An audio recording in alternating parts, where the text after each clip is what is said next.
Imer Noticias presenta.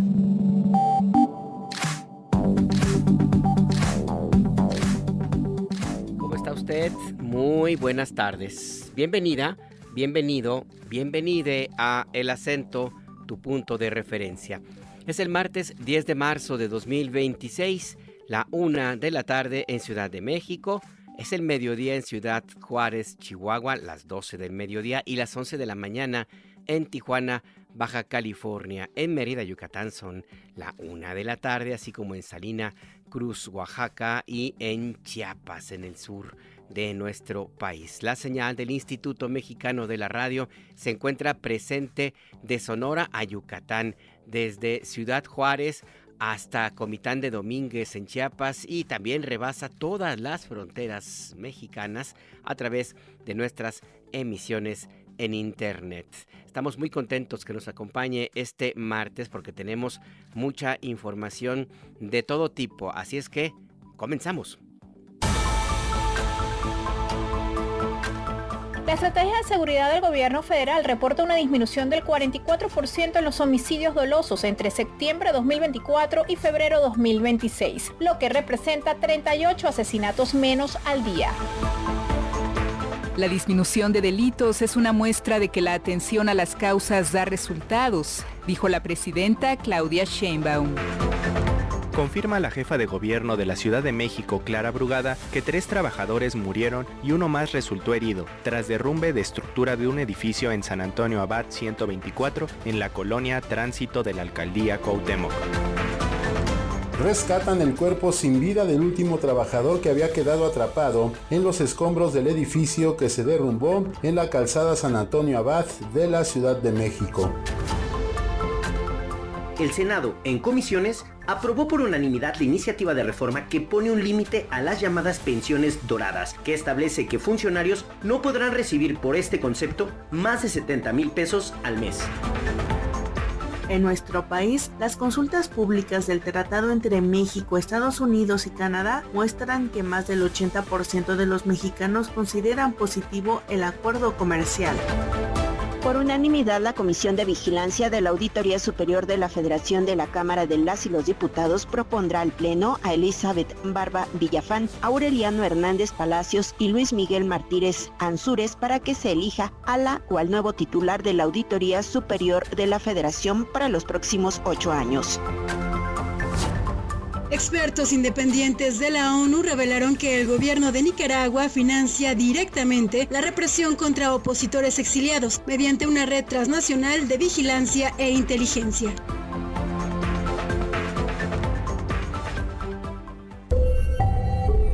Imer Noticias presenta. El Acento, con Alberto Nájar, tu punto de referencia.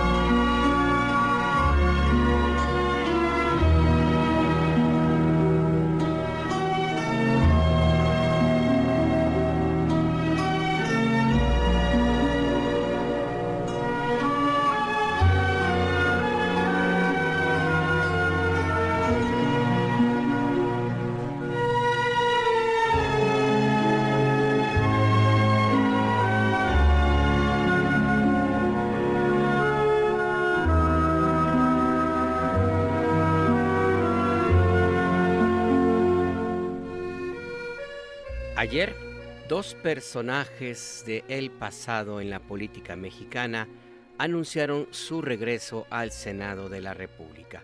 Por un lado, el priista Manlio Fabio Beltrones Rivera anunció que este martes regresa plenamente a sus funciones legislativas después de permanecer de licencia desde mediados de 2025 tras una diferencia fundamental con el actual presidente del PRI, Alejandro Moreno Cárdenas. Y por el otro lado, Miguel Ángel Yunes Linares también anunció que va a suplir a su hijo Miguel Ángel Yunes Márquez, senador también militante del Partido Acción Nacional, pero que se incorporó a la bancada de Morena y que tendrá también algunos días de licencia y pues por una atención médica personal. Ambos personajes se les puede considerar, usando el argot muy de Mario Puzo, como los caporegimes.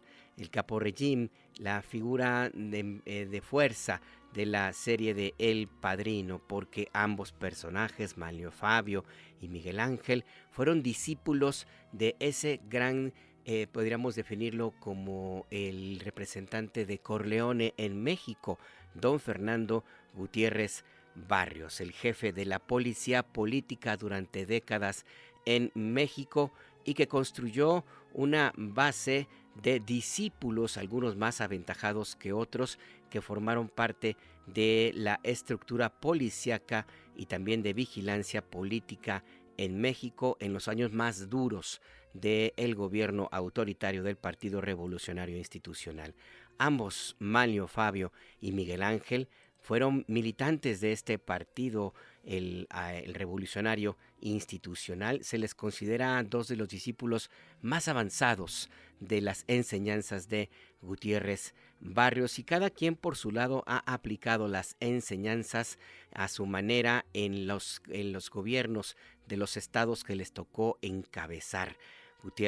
Miguel Ángel Yunes en Veracruz, de donde era originario don Fernando Gutiérrez Barrios, y Manlio Fabio Beltrones en Sonora. Estos personajes regresan a la vida política activa en el Senado de la República, de donde han salido varios de los gobernadores más controvertidos en el periodo neoliberal y antes en los años 60, 70 y 50 en nuestro país. Paradójicamente, don Corleone, el maestro de estos dos personajes, Fernando Gutiérrez Barrios, también ocupó un escaño en el Senado. Por eso escuchamos esta canción que es el soundtrack, si me permite decirlo de esta manera, la icónica de esta extraordinaria película, la mejor película en la historia de Hollywood, que va, creemos, muy ad hoc para dar la bienvenida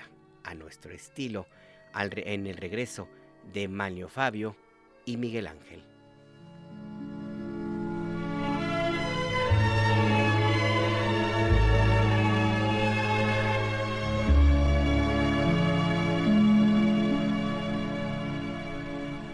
Escríbenos, manda un WhatsApp al 55 66 31 24 27. Estamos de regreso en El Acento, tu punto de referencia. Recuerde, usted se puede comunicar con nosotros a nuestras vías de contacto. Lo puede hacer, por ejemplo, a WhatsApp 5566 31 24 27, 5566 31 24 27. Nos puede escribir a @imer_noticias en X y en Threads, en hilos, o bien a Imer Noticias. Así nos encuentra en Instagram y en Facebook. A mí me ubica en X, antes Twitter, como @anajar. Le mandamos un fuerte abrazo de parte de todo el equipo del Sistema Nacional de Noticiarios del IMER, que trabaja día y noche para mantenerle informada, informado, informade en tiempo real aquí en cortito en la cabina del estudio C del IMER. Se encuentra José Luis Plasencia en la operación, Sofía Gutiérrez en la producción y en los micrófonos Alberto Nájar. Seguimos. Febrero, el mes con menos homicidios en la década. Esta mañana en la Conferencia del Pueblo se presentaron datos, los más recientes, sobre la incidencia delictiva a nivel nacional. Destaca este elemento, esta noticia importante. Bajaron 44%, casi la mitad, bajó el nivel de homicidios dolosos entre septiembre de 2024 y febrero de 2026. Es prácticamente lo que va del gobierno de la presidenta Claudia Sheinbaum. Febrero fue el mes con menor incidencia delictiva en la última década. Natalia Matamoros, tú estuviste muy pendiente de este encuentro con periodistas. Cuéntanos, buenas tardes. Buenas tardes, Alberto. Un saludo a ti y al auditorio. Como bien indicas, la estrategia de seguridad sigue dando resultados. En conferencia matutina se dio a conocer que entre septiembre de 2024 y febrero de 2026 hubo una reducción del 44% de los homicidios dolosos, al pasar de 89.6 casos al inicio del sexenio a 48.8 al término de febrero del año en curso. Esta cifra representa 38 asesinatos menos al día en comparación con septiembre de 2024. De acuerdo con el reporte estadístico presentado por el Gabinete de Seguridad, febrero de 2026 fue el mes de menor incidencia delictiva en la última década. El informe numérico da cuenta que solo 8 entidades concentran más del 54.2% del total de homicidios dolosos en el país. Entre ellos figura Guanajuato con 9.4% del total de homicidios dolosos, le siguen Sinaloa con 7.9%, Baja California con 7.2%, Morelos con 6%, Veracruz con 5.6%, Estado de México y Oaxaca con 5.3%. Al comparar el primer bimestre de 2025 con el primer bimestre de 2026, un total de 26 entidades federativas disminuyeron el promedio diario de homicidios. Por ejemplo, San Luis Potosí experimentó una reducción del 86%, le siguen Quintana Roo con una disminución del 69.3%, Aguascalientes con 65.4%, también Sonora y Sinaloa disminuyeron el promedio diario en 55%. El secretario de Seguridad, Omar García Harfuch, explicó que Sinaloa es la entidad que engloba el mayor número de detenciones y aseguramiento de droga, lo cual ha provocado en los últimos meses una reducción significativa de los homicidios. Escuchemos lo que dijo. La estrategia que se ha implementado en Sinaloa por instrucciones de la presidenta Claudia Sheinbaum desde el inicio de la administración no solo se refiere a detenciones, no solo son detenciones, operativos, aseguramientos de droga. En el estado es de los estados de la República donde más resultados tenemos diario, donde mayor número de detenciones hay, más aseguramientos de arma de fuego, de drogas, de artefactos explosivos, y ha sido progresivo. También ha habido un fortalecimiento por instrucciones de la presidenta de la Policía Estatal. Recordemos que hace unos meses se donaron 100 patrullas de la policía del gobierno federal a la Policía Estatal.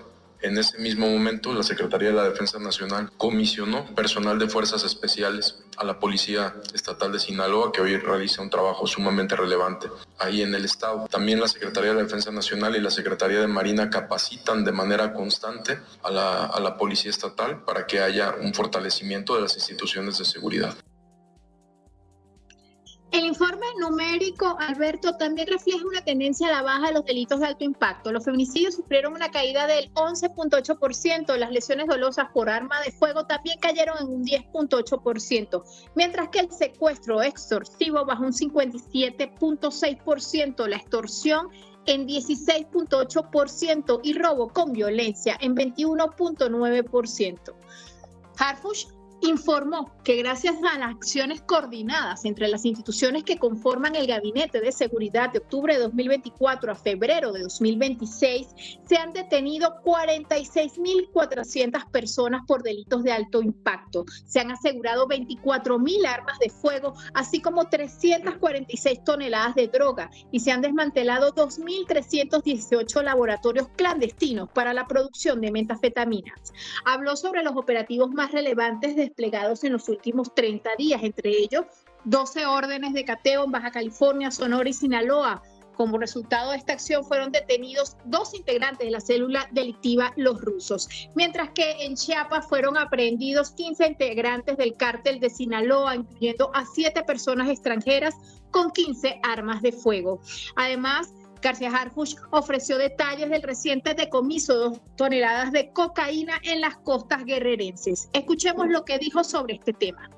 Este aseguramiento se suma a las 60 toneladas ya en lo que va de la administración de la presidenta Claudia Sheinbaum que han sido aseguradas por la Secretaría de Marina. En este caso lo tenemos relacionado con una facción de Cártel de Sinaloa. ¿Los anteriores sabe a qué de diferentes grupos, pero de diferentes cárteles y grupos? Son 60 toneladas, han sido solo en alta mar, obviamente, de defensa ha habido muchísimos, por tierra van 345 toneladas, pero estos en alta mar han sido de distintos grupos. En este caso pertenecía a Cártel de Sinaloa.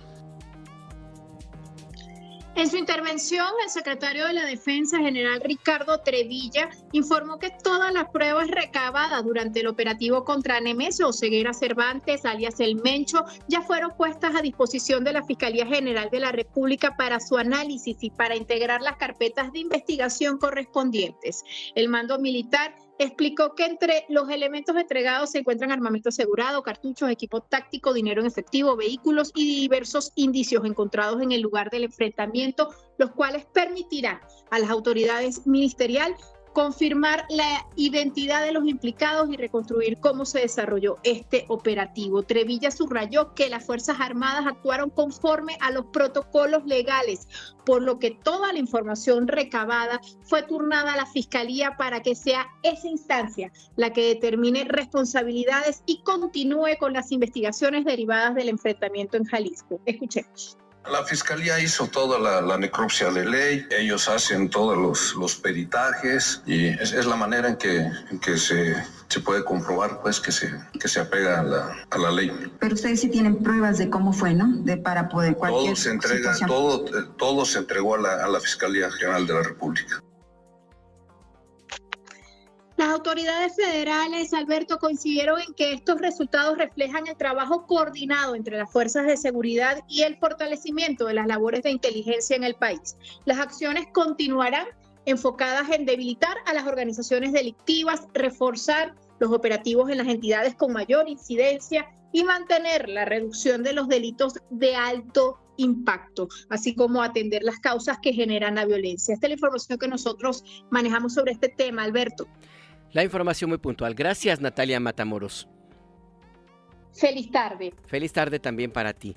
Es importante destacar algunos datos que reflejan una situación muy distinta a la que se vivió hace varios años, por ejemplo, en 2007, en 2006, cuando el usurpador Felipe del Sagrado Corazón de Jesús Calderón Hinojosa determinó declarar lo que llamó la guerra contra el narco, que en realidad fue una batalla para combatir a los enemigos del cártel del Sinaloa, con el cual colaboraba Calderón Hinojosa a través de su principal personaje cercano, su principal colaborador, Genaro García Luna. Ahora, a diferencia de lo que ocurría en aquellos años, cuando había un altísimo índice de homicidios y un nivel de letalidad de las Fuerzas Armadas muy superior al que se tenía en su momento en guerras abiertas, como por ejemplo en Irak o en Afganistán, ahora la situación es distinta.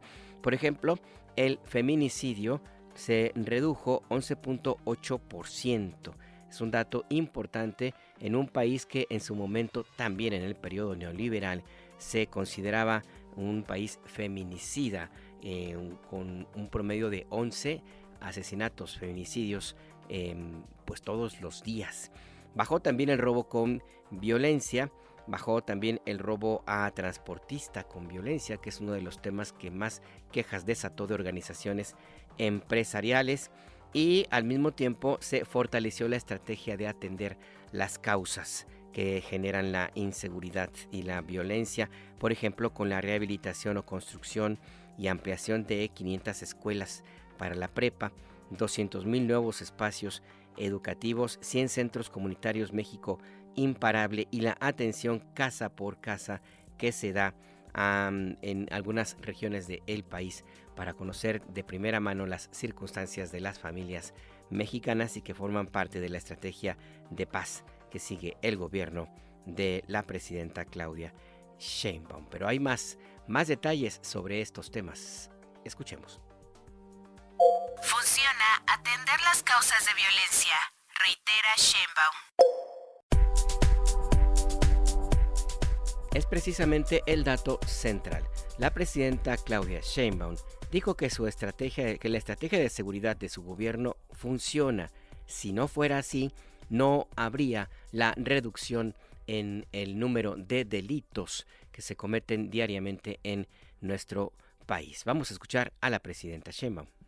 Si las detenciones no estuvieran vinculadas a delincuentes, no bajarían los delitos. Es decir, si las detenciones fueran simuladas en todos los casos, nada más para decir estamos deteniendo personas, pues no bajarían los delitos, porque los delincuentes pues seguirían libres. Entonces, la disminución de delitos es una muestra de que la atención a las causas, que ahora vamos a fortalecer con más educación y más actividades deportivas y culturales para los jóvenes, y al mismo tiempo la disminución de la impunidad, pues dan resultados, que la estrategia nos está dando resultados. Obviamente no debemos permitir que ningún inocente vaya a prisión, pero evidentemente las detenciones que se han hecho pues tienen que ver con la disminución de delitos. Sobre el fortalecimiento de la inteligencia y la investigación, que es uno de los elementos centrales de la estrategia en contra de la inseguridad en México en los últimos meses, la presidenta Sheinbaum dijo que el uso de estas herramientas ha permitido la detención de más de 24,000 presuntos delincuentes que se encuentran en un proceso judicial. Vamos a escuchar. Con la inteligencia y la investigación, pues que hay pruebas para poder hacer una carpeta de investigación y poder detener un delincuente que no salga al otro día, sino que realmente hay suficientes pruebas para que el Ministerio Público pueda detenerlo y un juez ordenar una orden de aprehensión y detenerlo a partir de ahí. Entonces, el fortalecimiento de la inteligencia y la investigación nos ha ayudado a la detención de más de 24,000 presuntos delincuentes que tienen que llevar su juicio. Nadie dice que se hayan acabado los delitos, pero lo que no puede negarse es que hay una disminución, porque esta información viene de todas las entidades de la República, de todas. Esta viene de la Fiscalía de Nuevo León, de la Fiscalía de Coahuila, de la Fiscalía de Durango, de la Fiscalía de Querétaro. Lo estoy diciendo para que vean que son de todos los partidos políticos. La presidenta Sheinbaum recordó que la fiscal general de la República, Ernestina Godoy, va a presentar su plan de trabajo en una fecha próxima. El proyecto incluye fortalecer a la propia fiscalía, que a su vez tendrá un efecto dominó para fortalecer a las fiscalías estatales. Recuerde usted que todas estas entidades son autónomas. Por lo pronto, el gobierno de México no tiene contemplado enviar ninguna iniciativa de reforma para cambiar el estatus de la independencia que tienen las fiscalías en nuestro país, aunque, dijo, esto está también en revisión.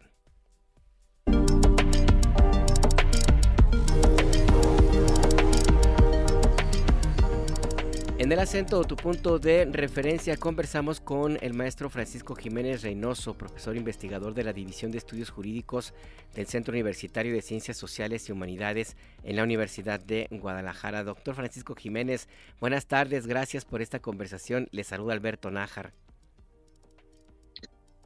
Buenas tardes, estimado Alberto. Vamos a recuperar la comunicación. Perdone usted, maestro, es que sí nos entró una llamada con muy mala calidad. Vamos a tratar de recuperar la llamada en este mismo momento, porque es importante esta conversación de qué queremos hablar con este investigador de la Universidad de Guadalajara. Bueno, el Estado, que se mantiene en la cabeza, en la primer número 1, en la lista de entidades con mayor número de homicidios dolosos, es precisamente Guanajuato, un estado que se encuentra en la región centro del país, tiene límites con Jalisco y que se ha caracterizado por tener un incremento importante en el número de incidencia delictiva, no solamente los asesinatos, los homicidios dolosos, sino también otro tipo de circunstancias pues graves como robo, como extorsión, un incremento también importante en el número de adicciones entre la población, sobre todo los jóvenes, que hacen un contraste también con la bonanza económica que ha registrado esta entidad desde hace ya décadas gracias al Tratado de Libre Comercio de América del Norte y ahora el TEMEC. A ver si ya tenemos una mejor comunicación, doctor Francisco Jiménez, ¿me escucha? Sí, claro que sí, mi estimado Alberto, ¿cómo estás? Muy buenas tardes. Bien, buenas tardes, qué cambio en la llamada. Le convocamos a esta conversación con la audiencia de Imer Noticias en la República Mexicana, doctor, porque nos gustaría saber su análisis, con base en su experiencia, por qué en entidades como en Guanajuato, particularmente allí, se ha reducido de manera importante el número de homicidios, pero sigue a la cabeza en la violencia de este tipo. ¿Qué elementos encuentra usted que explicarían esta circunstancia? ¿Sí me escucha, doctor? Bueno, no, parece que tenemos de nuevo un problema con esta llamada. Vamos a tratar de recuperarla. Le comentaba que Guanajuato tiene una reducción de más de 60% en el número de homicidios que se cometen desde septiembre del año pasado hasta febrero pasado. Este dato, sin embargo, no es suficiente para quitar a la entidad del número 1 en este tipo de crímenes, de los homicidios dolosos. Hay varias razones que queremos conversar con el doctor Francisco Jiménez Reynoso, pero de lo que se ha señalado, pues se habla también de una batalla importante de organizaciones de la delincuencia organizada, también un tema importante vinculado con las autoridades que se dedicadas a la procuración de justicia, particularmente el anterior fiscal Carlos Zamarripa, que permaneció más de 15 años en el cargo y que en su momento fue señalado por el presidente Andrés Manuel López Obrador de ser uno de los factores que provocaron el número tan alto de delitos que se cometen pues ahí todos los días en esa entidad. Guanajuato tiene tiene 9.44% en el nivel de homicidios dolosos, 128 homicidios, y tiene pues el primer lugar en este delito. Tiene una participación de 9.4% del total de homicidios que se cometen en el país. Le sigue Sinaloa, que tiene 7.9%, después Chihuahua, Baja California, Morelos, Veracruz, Estado de México y Oaxaca. A ver si tenemos una más suerte y tenemos una mejor llamada con el doctor Jiménez Reynoso. ¿Me escucha, doctor? Perfectamente, estimado Alberto, a tus órdenes. Ahora sí, le preguntaba hace unos minutos, ¿por qué Guanajuato, a pesar de toda la estrategia que se aplica de parte del gobierno de México y autoridades locales, no logra salir del número 1 en la lista de entidades con mayor número de homicidios dolosos, doctor? Sí, bueno, mi opinión, estimado Alberto, se debe a diversos factores, pero en todos estos factores está involucrado el tema de la delincuencia organizada. Principalmente hay dos bandas criminales muy fuertes que se disputan el territorio en esta entidad y que trae como consecuencia una guerra intestina muy fuerte, feroz, en el que Metro, el cártel de Santa Generación, principalmente por negocios turbios, obviamente, como el robo de combustible, conocido como el huachicol, el cobro de piso, las llamadas de extorsión, por mencionar algunas de las actividades más fuertes que tienen estos grupos que rivalizan entre sí y que al pasar el tiempo se van haciendo añejas estas disputas, peleas, y van generándose conflictos ya incluso que trascienden a generaciones, las pensiones. O sea, eso es lo que estamos viendo ya, un problema generacional donde ya 3 generaciones de familias con problemas en conflicto y que se masacran unos a otros, y el ingrediente de las bandas criminales, Alberto. Entonces creo que este es algunos de los ingredientes o factores que tienen sumido a esta entidad en uno de los estados más violentos del país. ¿Cuál es el papel de las anteriores autoridades en esta situación, doctor? Se lo comento porque en algún tiempo el presidente López Obrador señalaba la relación entre el exfiscal Carlos Zamarripa y, uno, la impunidad que había en Guanajuato y dos, también este alto incremento de la violencia, doctor. ¿Qué piensa usted? Sí, son de la impunidad, viene regularmente en nuestro país, para ejemplificarlo de una mejor manera. La impunidad no deambula sola en nuestro país, en nuestras regiones o en algunos de los estados. La impunidad siempre va agarrada de la mano de la corrupción.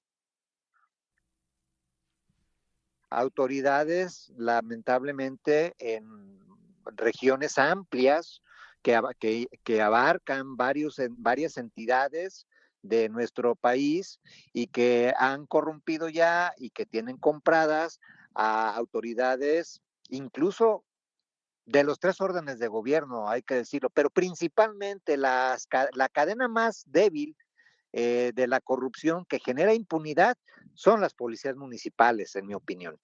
La delincuencia organizada domina, ya sea comprando autoridades a base de dinero o sometiéndolas por medio de la violencia o incluso antes de los procesos electorales, cuando les leen la cartilla a los grupos criminales si es que quieren ser candidatos. Eso lo hemos visto en el estado de Jalisco. Incluso si no cuentan con el visto bueno de la delincuencia organizada, los candidatos a alguna presidencia municipal entonces no participan, so pena de muerte, ¿eh? Incluso por ahí creo que anda flotando una propuesta de sanciones o de consecuencias aquí cuando asesinen a una autoridad en el país. Por ahí anda flotando ya una posible reforma. Entonces, regularmente, pues hay una simbiosis entre delincuencia organizada y autoridades constitucionales para diversas actividades que generan impunidad, pero siempre de la mano de la corrupción. Mi última pregunta, doctor Francisco Jiménez Reynoso, profesor de la División de Estudios Jurídicos del Centro Universitario de Ciencias Sociales y Humanidades de la Universidad de Guadalajara, es: ahora que fue abatido uno de los fundadores del Cártel Jalisco Nueva Generación y también abatido quien se mencionaba como su posible sucesor, ¿puede esto influir en alguna eventual reducción en el número de homicidios que se cometen en Guanajuato, doctor? Yo espero que sí. Yo espero que así suceda por el bien de los mexicanos. Me gustaría que eso pasara en los estados que tienen más violencia en nuestro país, que Guanajuato, Michoacán, Jalisco, Nayarit. Bueno, sería larga la lista en realidad, pero yo espero que comience a descender la cifra de homicidios, que comience también a bajar los índices de violencia y de inseguridad que tenemos en nuestro país. Obviamente, no nos podemos, y sobre todo, principalmente el mensaje es para las autoridades de México, ¿no? De los 3 órdenes de gobierno, autoridades federales, estatales y municipales. No nos podemos quedar cruzados de brazos, solamente viendo que por presiones del gobierno de Estados Unidos estén eliminando o dando muerte a líderes criminales. No es suficiente. No nos podemos quedar cruzados de brazos, ni la sociedad tampoco, sino que debe de haber una estrategia que encabece el gobierno de la mano con la sociedad para reinsertar a muchos jóvenes que están desorientados, que están, como algunos les dicen, ¿no? Que están del otro lado, para que se vengan del lado de los buenos, para que se vengan del lado de la gente que produce, para que se vengan del lado de la gente que trabaja y que tienen un modo honesto de vivir, y de esta manera vayamos transformando la vida que tenemos en México, Alberto. No debemos ni podemos normalizar la violencia en México. Pues esa es la idea, el objetivo que existe por parte de Así autoridades es. y también de la sociedad. Por lo pronto, doctor Francisco Jiménez Esperemos. Reynoso, gracias por esta conversación con la audiencia de Imer Noticias.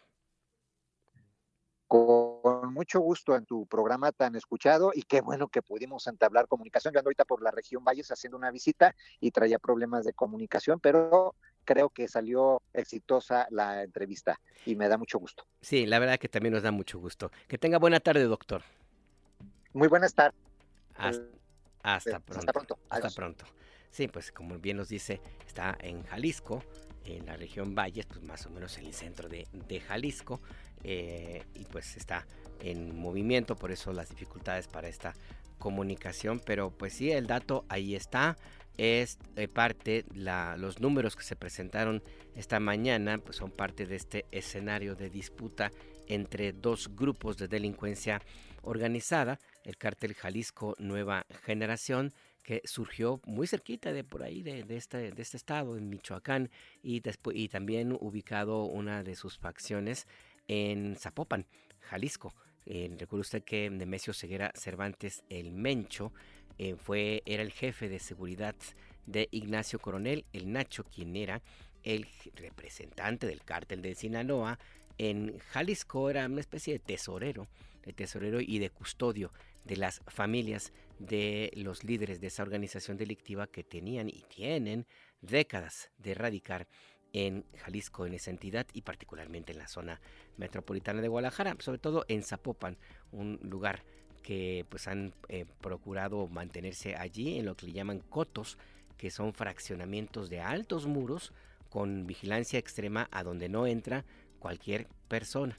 Es ahí muy muy claro. Hay algunos que se construyeron, por ejemplo, en terrenos que formaron parte de las propiedades de Rafael Caro Quintero, que quiso construir una mansión enorme con zoológico y con lago artificial para regalárselo a su pareja de entonces allí en Zapopan, y que ahora forma parte del complejo lujoso que existe ahí. Hay incluso algunas agencias de automóviles de alto lujo allí asentadas.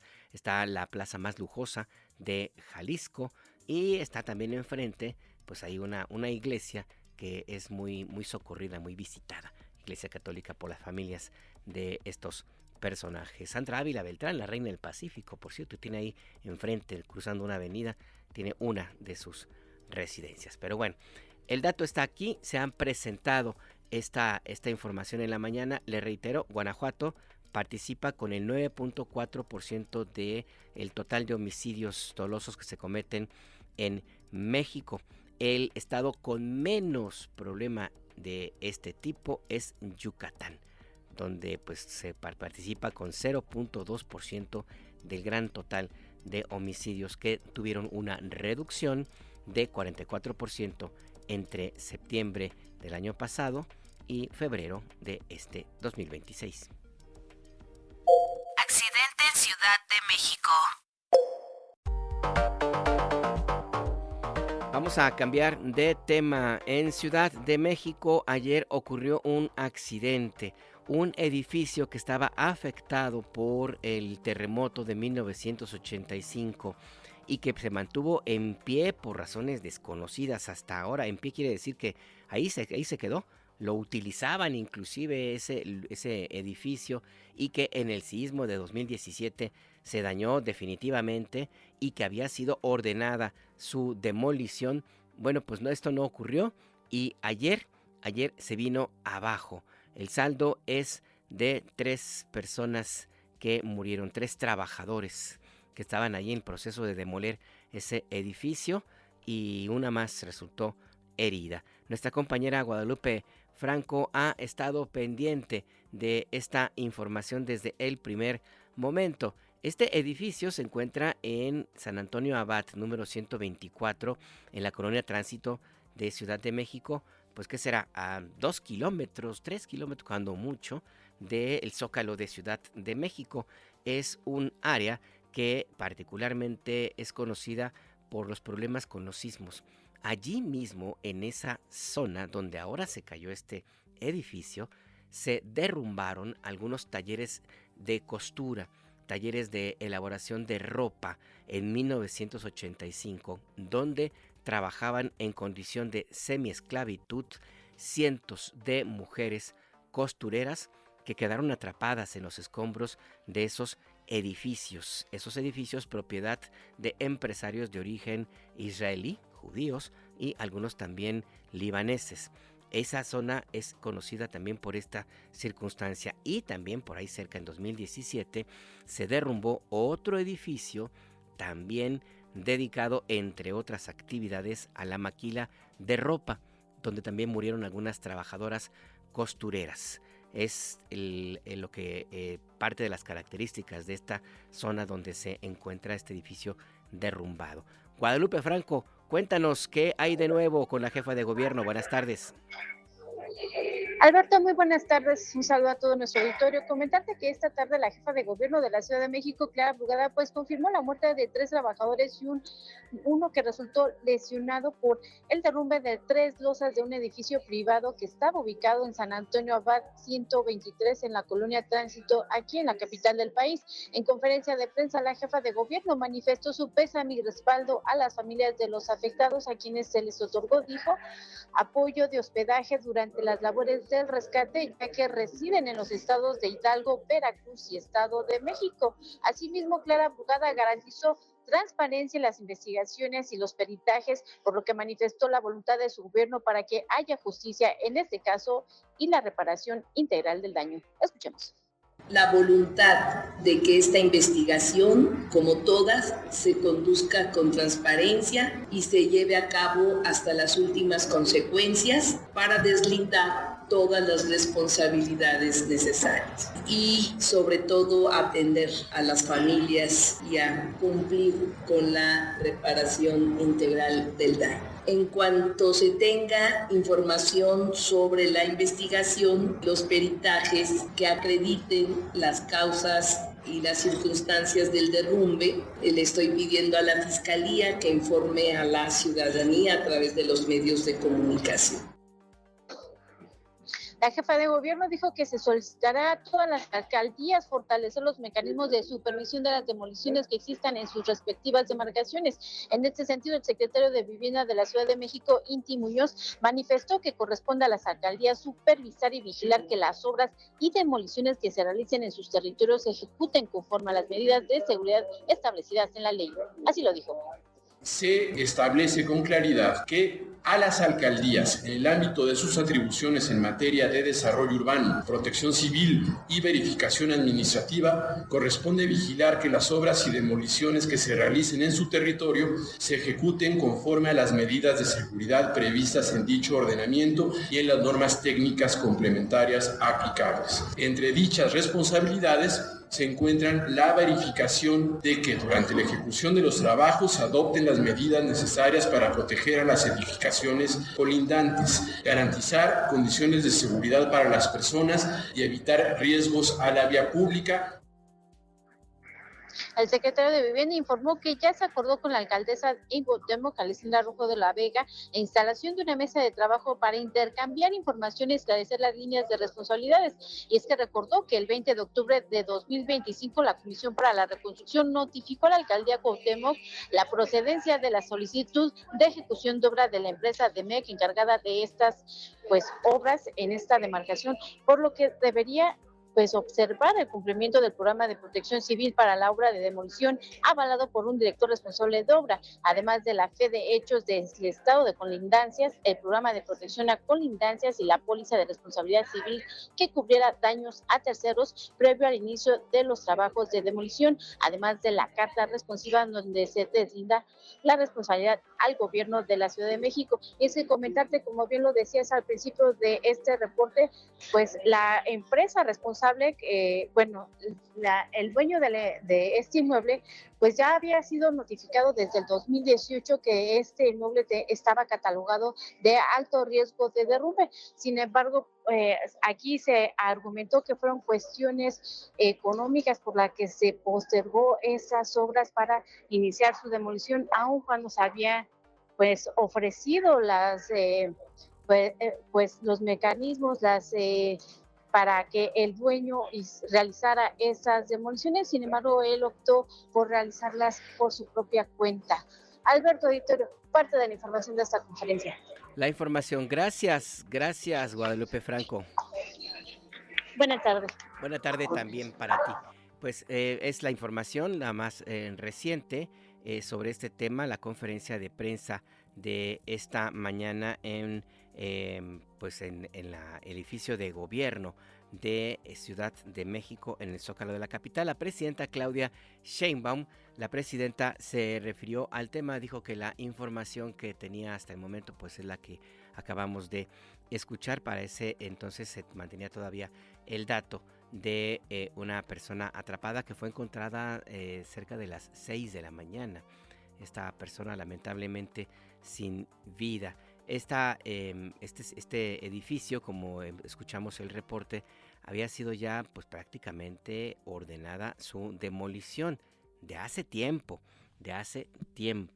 y los propietarios pues habían tomado la decisión de postergar el asunto, decidieron hacerlo y pues ocurrió este accidente.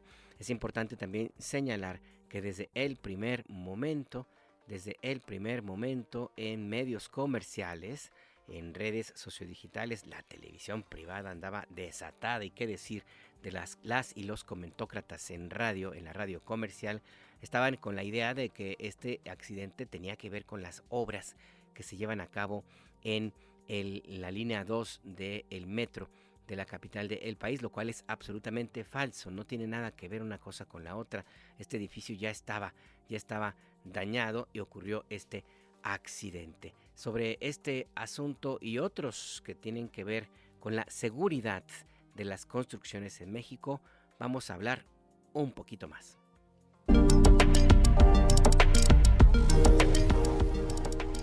En el acento, tu punto de referencia, conversamos con Renato Berrón Ruiz. Es doctor en ingeniería y el titular del Instituto para la Seguridad de las Construcciones de Ciudad de México. Doctor Renato Berrón, gracias por esta entrevista. Le saluda Alberto Nájar. Buenas tardes. Buenas tardes, Alberto, a tus órdenes. Muchas gracias, doctor. Lo que sucedió ayer en este edificio nos llama la atención. ¿Qué datos tienen ustedes sobre el estatus que se le había dado a esta construcción? Y si tienen ustedes información de por qué no se había procedido a su demolición, doctor. Bueno, es un tema, nosotros como instituto, nuestra tarea con respecto a este edificio fue el dictaminarlo en el año 18, después del sismo del 19 de septiembre del 2017. Entonces, en el 2018 se dictaminó en alto riesgo por los daños que tenía el inmueble. El inmueble presentaba grietas en muros y en elementos estructurales, y eso es una serie de evidencias que ponen en riesgo la estabilidad del edificio, y se dictaminó por parte de este instituto en alto riesgo estructural, ¿no? Y entonces eso es el antecedente que nosotros tenemos de ese edificio. Posteriormente, entiendo que el dueño del edificio, porque es un edificio particular, solicitó a la Comisión de Reconstrucción las facilidades administrativas para realizar la demolición del inmueble. Y uno de los requisitos para obtener estas facilidades administrativas es tener un edificio que haya sufrido daños en el sismo del 19 de septiembre del 2017. Y obtuvo las facilidades administrativas, por lo que entiendo, por parte de la Comisión de Reconstrucción. ¿Estas facilidades qué implican, doctor? ¿Un plazo mayor, hacerlo de manera distinta? ¿Nos puede explicar?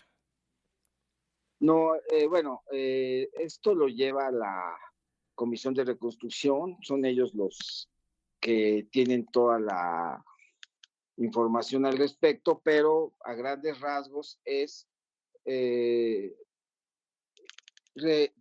pedirles una serie de requisitos obligatorios y otros requisitos que normalmente en el reglamento de construcciones se definen como obligatorios, pueden postergarse a un cumplimiento después de haber iniciado, en este caso, la demolición. Por ejemplo, requisitos obligatorios es tener el procedimiento para este edificio de la demolición. Ese es un requisito obligatorio. Y un requisito que se puede postergar, pues es el impacto ambiental, por ejemplo, ¿no? Son ejemplos, ¿no? Pero quien tiene a detalle estos requisitos es la Comisión de Reconstrucción. Yo sé que para cuestiones de demolición de edificios, un requisito indispensable es tener el proceso de demolición. Doctor Renato Berrón Ruiz, titular del Instituto para la Seguridad de las Construcciones en Ciudad de México. ¿Cuántos edificios? No sé si exista algún padrón de edificios que estén en riesgo similar, mayor o menor al que tuvo el accidente ayer. ¿Se sabe, doctor? Bueno, sí, hay un registro de edificios que están definidos en alto riesgo, que pues principalmente están ubicados en la zona de lo que fue el lago de Texcoco, en la zona lacustre de la Ciudad de México. Y estos edificios, me refiero a aquellos que están en alto riesgo por sismo. Estos edificios, en teoría, deben de estar desocupados, ¿no? Porque implican un riesgo, es un peligro a los habitantes del inmueble, ¿no? Entonces deben de estar eso, y sí se tiene todo un registro de ellos, ¿no? Ahora bien, existe la posibilidad, doctor, como se ha planteado, e inclusive que nos han hecho también del conocimiento de la sospecha de parte de la audiencia, de que edificios que se venden como remodelados o como nuevos, en realidad solamente se hizo un retoque o una reparación, digamos, menor a pesar de tener un daño fuerte por los sismos. ¿Existe el riesgo de que esto se presente, que se estén cotizando, vendiendo, rentando, habitando edificios que no cumplan con las características de seguridad que se requieren, doctor? Bueno, existen muchos edificios que se rehabilitaron conforme al reglamento de construcciones, siguiendo todo lo estipulado en el mismo, y que sus rehabilitaciones hacen que el edificio se vaya a comportar bien en su vida útil. No hay problema con ellos, y eso se pueden vender como edificios pues, rehabilitados, que así debe de ser, y que pues están cumpliendo con el reglamento de construcciones. Esos edificios están bien, pero puede haber, no dudo que existan, algunos edificios que sufrieron daño y que sus propietarios no los reportaron, que según el reglamento de construcciones, los propietarios de los inmuebles están obligados de reportar los daños de su edificio. Pero no dudo que por ahí haya alguien que no reportó los daños y que haya hecho algunas reparaciones superficiales que no cumplen con las especificaciones de seguridad del reglamento de construcciones. No dudo que exista. No tenemos ubicados esos tipos de edificios. Nosotros conocemos y tenemos ubicado más de 400 edificios que fueron rehabilitados, o sea, no demolidos, fueron rehabilitados, o sea, reforzados, rigidizados, y que cumplen a cabalidad el reglamento de construcciones. ¿Cómo puede la ciudadanía, las personas que le escuchen en Ciudad de México, doctor Renato Berrón Ruiz, titular del Instituto de Seguridad de las Construcciones en la capital del país, cómo podría saber o pedir ayuda para determinar si el edificio donde habitan o donde quieren habitar cumple con las características de seguridad? ¿En el instituto les pueden ayudar?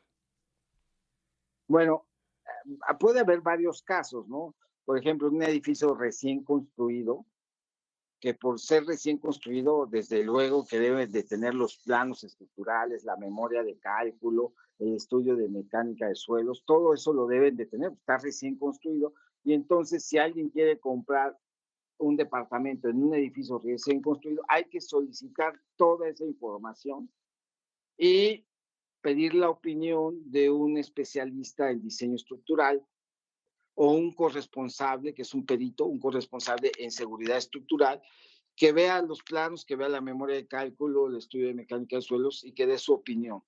Y que eso le daría mucha certeza al comprador del departamento de que pues, el edificio cumple o no cumple con el reglamento de construcciones, o está bien diseñado o está mal diseñado, ¿no? Ahora, si el edificio ya tiene muchos años y está a la venta un departamento. Entonces el propietario, bueno, hay que solicitarle al propietario pues documentación del edificio de cuando se construyó y si en algún momento sufrió algún reforzamiento o algún daño. Entonces, eso pues el propietario, si es honesto, pues va a proporcionar toda esa información de que sí, evidentemente, el edificio sufrió daños en el sismo del 19 de septiembre del 85, pero mire, aquí lo reparamos y quedó muy bien y y ahora en el 17 se comportó a la perfección. En fin, son diferentes casos que se pueden dar, pero pues no hay como consultar a un experto en diseño estructural o un corresponsal en seguridad estructural que haga una visita al inmueble y que lo vea y que vea que pues esté bien, ¿no? Pues sí, es importante toda esta información que usted nos aporta en esta conversación y le agradezco, doctor Renato Berrón Ruiz, titular del Instituto para la Seguridad de las Construcciones en Ciudad de México. Le agradezco estos minutos con la audiencia de Imer Noticias. No, pues un honor estar en tu programa, ¿eh? Gracias, doctor. Que tenga buena tarde. Hasta luego. Hasta luego. Ahí están las recomendaciones. Pues sí, hay que buscar algún experto en este tipo de especialidades para que pues le ayude. Si usted tiene la sospecha de que le quieren vender un departamento presentado como nuevo y que en realidad no necesariamente puede tener las mejores condiciones, pues es importante pedir el apoyo, porque sí se han dado casos de algunas construcciones en donde pues solamente se le dio una manita de gato, en otras un zarpazo de tigre, y ya con eso lo están a la venta, que esa es una de las partes de la problemática que hay en la corrupción generada, por ejemplo, en la alcaldía Benito Juárez, con este grupo, esta banda conocida como el Cártel Inmobiliario, que pues está encabezada, según la presidenta Claudia Sheinbaum, por el actual presidente del Partido Acción Nacional, Jorge Romero, que es el fundador del Cártel Inmobiliario,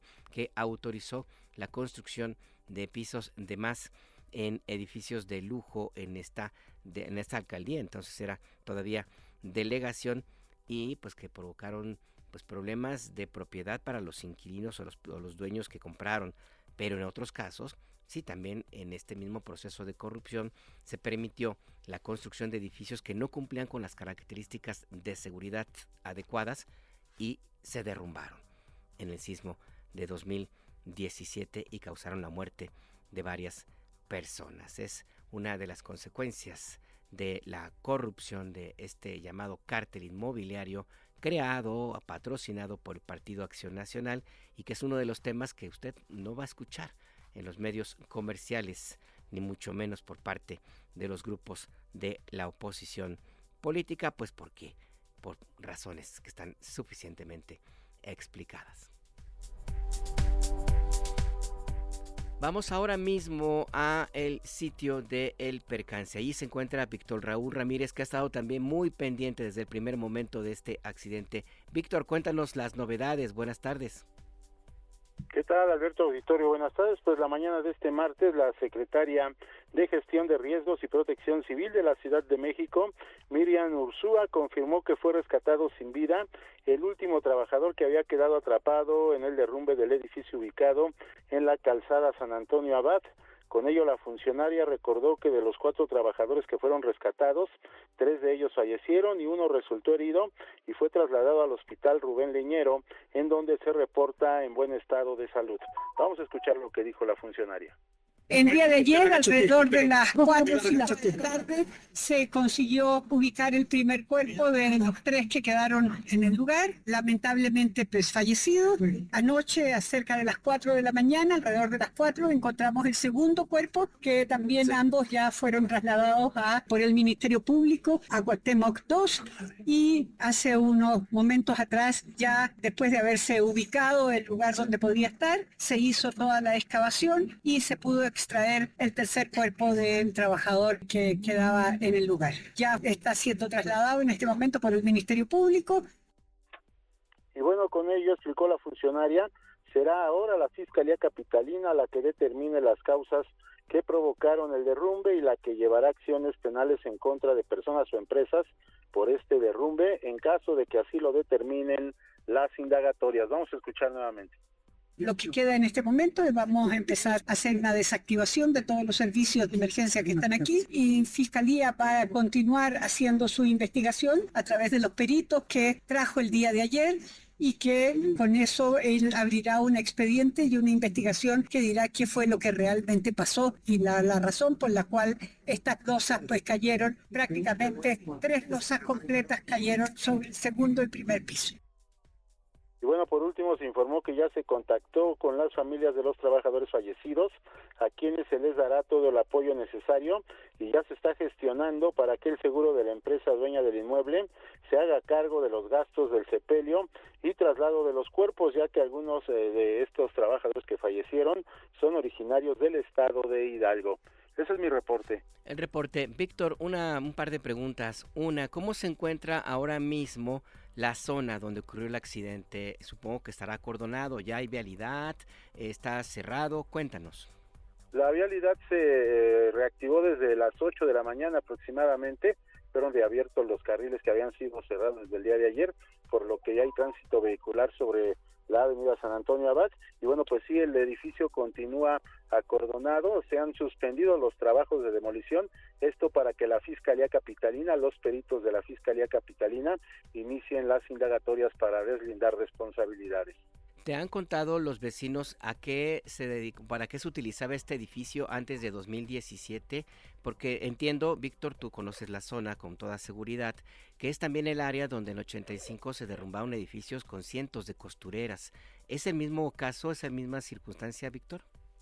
Seguramente que sí, porque pues a lo largo de los años que yo he pasado por ahí, transitado por el metro, es exactamente donde se detiene cuando hace parada en la estación San Antonio Abad. Ese edificio se veía totalmente abandonado, descuidado, y bueno, pues seguramente que desde el año de 1985 y posteriormente en el 2017 fue afectado por estos sismos y dejó de utilizarse, y bueno, pues de ahí el deterioro del edificio, y ya cuando lo quisieron derrumbar, pues ya vimos lo que pasó el día de ayer. ¿Cuántos pisos tenía este edificio? ¿Tú te acuerdas, más o menos? Era de aproximadamente 4 o 5 pisos este edificio, según recuerdo. Entonces no le habían avanzado mucho, pues si se cayeron de la tercera planta, pues sí, no le habían avanzado mucho, Víctor. Exactamente, sí, el edificio no era tan alto. Vale, pues sigamos pendientes de esta información y por lo pronto te agradezco tu reporte desde el lugar de los hechos. Gracias, Víctor. Hasta luego. Hasta luego, que tengas buena tarde.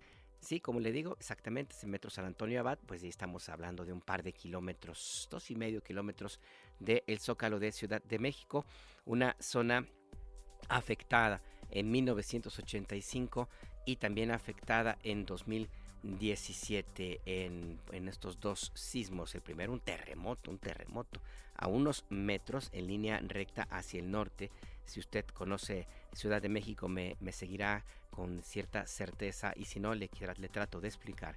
Esta avenida Calzada de Tlalpan se comunica directamente, cambia de nombre por supuesto, con el Zócalo de Ciudad de México. De ahí de hecho empieza o termina, según sea el caso, usted vaya hacia el sur o hacia el norte.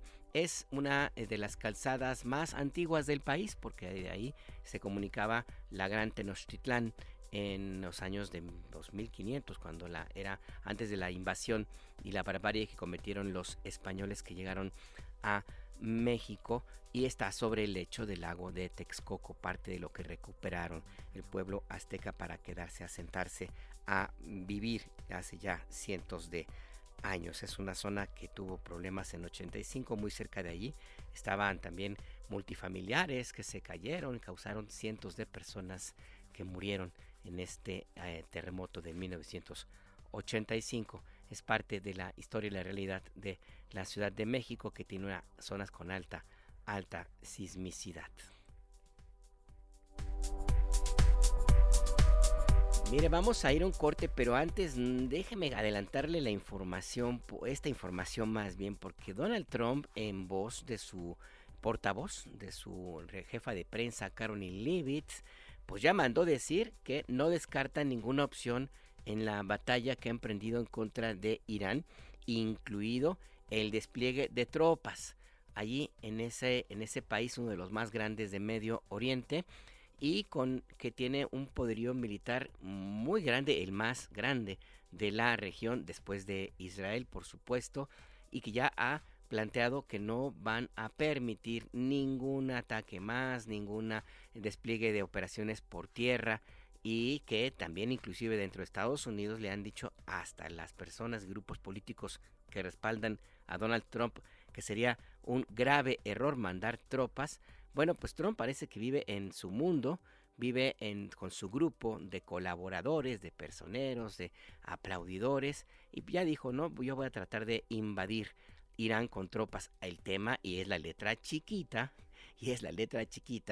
es qué tropas va a mandar Trump, porque desde hace décadas Estados Unidos mantiene un entrenamiento, apoyo, asesoría y hasta refugio permanente con el pueblo kurdo, particularmente en Irak, que son enemigos históricos y religiosos de los chiitas, que son la mayoría de los habitantes de Irán. Ambos pueblos profesan el Islam, pero tienen distintos puntos de vista sobre esa misma religión, y no son pocos los que dicen que en realidad Trump quiere pues mandar kurdos a combatir en tierra, a invadir Irán, lo cual sería una masacre, porque los kurdos, se ha publicado, hayan dicho declaraciones inclusive de líderes de este pueblo, que el arma más potente que tienen pues son algunos misiles de corto alcance y los fusiles de asalto Kalashnikov, que en México se conocen como los cuernos de chivo. Así es que si se toma esta decisión, miles pueden morir frente a un ejército que está muy, muy bien armado. Es pues lo que sucede en este conflicto en Medio Oriente, y Donald Trump que insiste en ir en sentido contrario de todo lo que le mencionan pues hasta sus asesores más cercanos, pero él se concentra con su grupo, con el que le apoya, con el que no le dice no a nada, y que pues se sienten en algún momentos como si fueran una gran familia. Por eso, para irnos a un corte, pues nosotros hicimos una búsqueda rapidita aquí, dijimos cómo podemos nosotros acompañar esta realidad, esta circunstancia del presidente de Estados Unidos, sus colaboradores, su gran familia, y encontramos esto.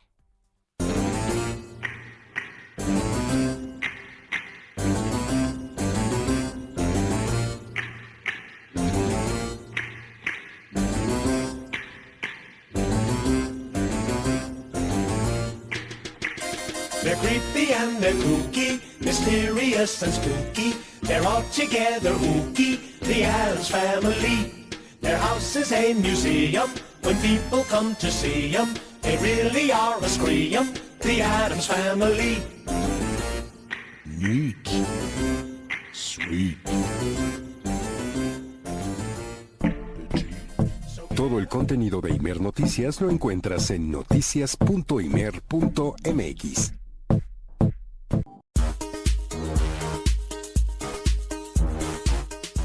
Estamos de regreso en El Acento, tu punto de referencia.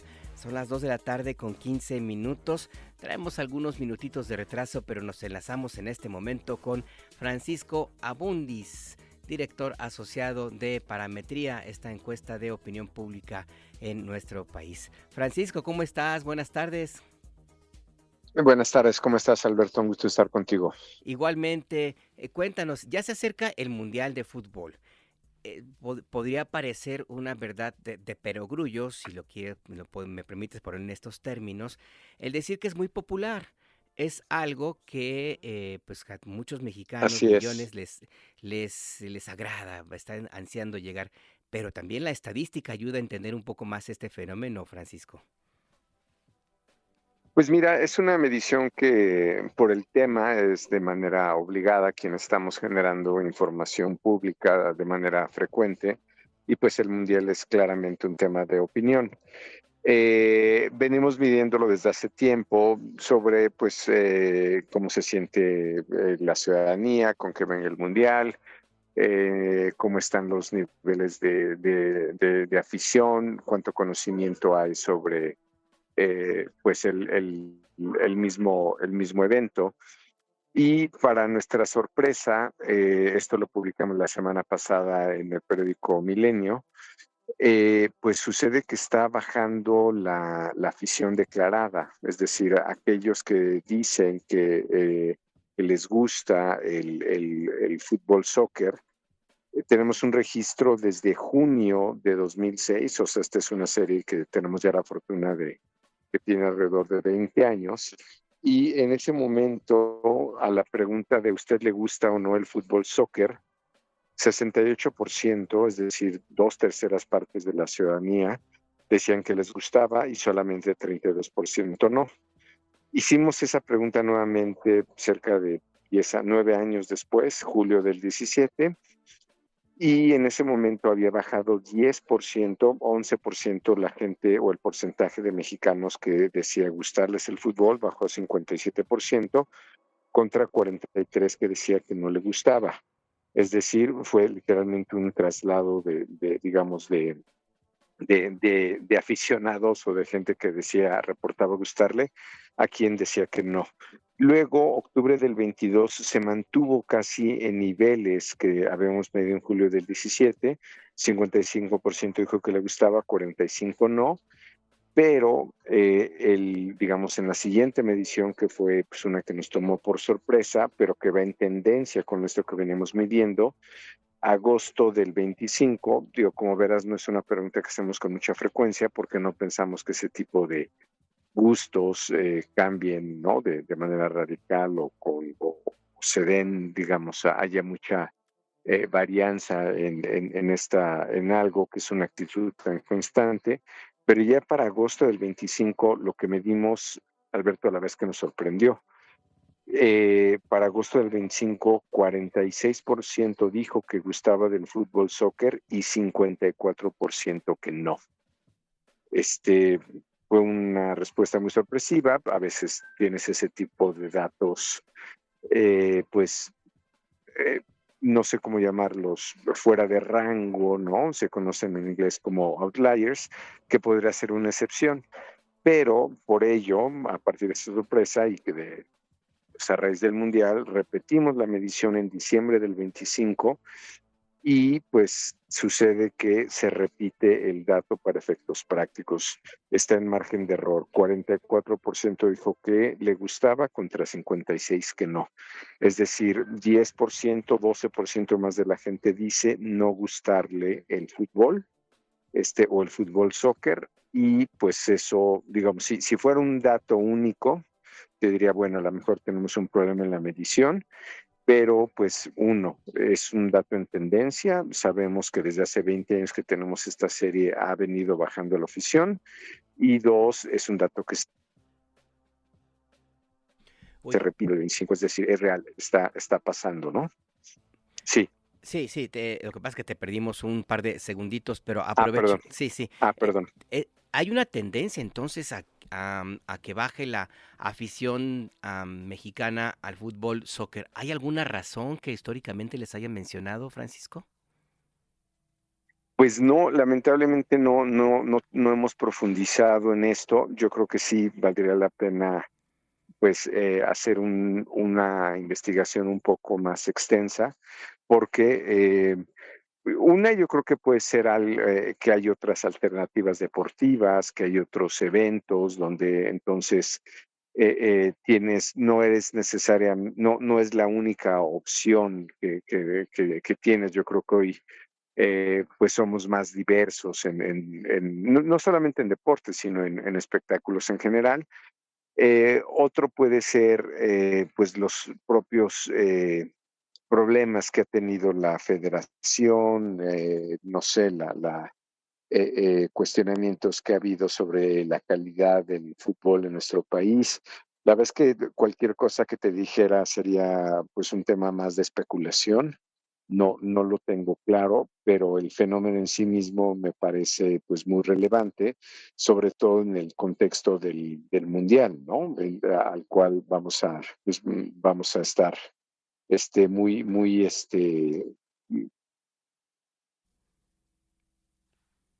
pues en algún sentido en todos lados, en publicidad, niveles de atención, en fin, ¿no? Sí, la verdad es que sí es un dato que llama la atención. Te agradezco mucho esta información, este análisis que nos planteas para la audiencia de Imer Noticias, Francisco, y pues si ustedes deciden medir un poquito más sobre este tema, será siempre muy bienvenido en este espacio, Francisco. Con mucho gusto, Alberto, te la debo, pero sí me parece algo que hay que explicar, ¿no? No vaya a ser Sin duda. que se hayan cansado de los gritos de los narradores de la televisión, a lo mejor. Pues habrá que ver la explicación. Lo que sí es, pues a nosotros nos toma por sorpresa, sobre todo en este contexto del Mundial, ¿no? Que es un gran evento, ¿no? En fin, tiene otras implicaciones. Pues ya veremos qué es lo que dicen la estadística. Por lo pronto, gracias de nuevo, Francisco. Al contrario, un gusto estar contigo. Hasta pronto. Igualmente, gracias, un abrazo, hasta luego. Un abrazo. Es Francisco Abundis, director asociado de Parametría, esta empresa de opinión pública que pues hace mediciones realmente puntuales y es tan dato de sorpresa. Baja la afición en México para el fútbol soccer. Habrá que verlo también con base en la realidad, en ver un poco más amplio el panorama, porque pues con los que hay, con ese 40%, 45% que hay de aficionados reconocidos, pues basta para llenar, pero varias veces, los estadios sede. Y también pues habrá que ver también este tema de por qué la gente decide al momento de la encuesta pues reconocerse como no aficionados a el fútbol, porque esto es un retrato de un momento específico cuando se hace la encuesta, y vaya usted a saber si finalmente alguien está enojado porque perdió su equipo favorito y dijo ya no quiero saber nada, o habrá quienes pues digan que este es un deporte pasado de moda. En fin, esa especulación, pero el dato concreto y duro es ese. Pues sí, hay menos aficionados al mundial, que de todos modos con los que hay basta, el entusiasmo está allí presente. Nicaragua persigue a exiliados, denuncia la ONU. Vamos a cambiar de tema.